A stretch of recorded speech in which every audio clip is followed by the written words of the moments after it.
আমি একটি হাদিসের প্রেমে পড়ে গেছি।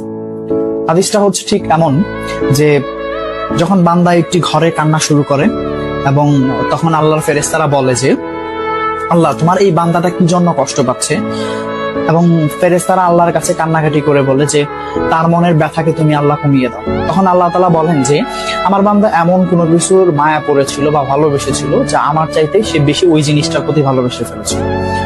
আমি আমার বান্দার কষ্ট আমি বুঝি এবং আমি দুঃখী মানুষের মানে ভগ্ন হৃদয়ের মানুষের খুব কাছাকাছি অবস্থান করি।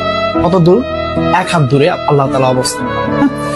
এবং আরেকটা কথা হচ্ছে ফেরেশতারা তখন বলতে থাকে আল্লাহ তুমি চাইলেই কি সেই বান্দার সেই অভাবগুলো তুমি পূরণ করতে পারো না?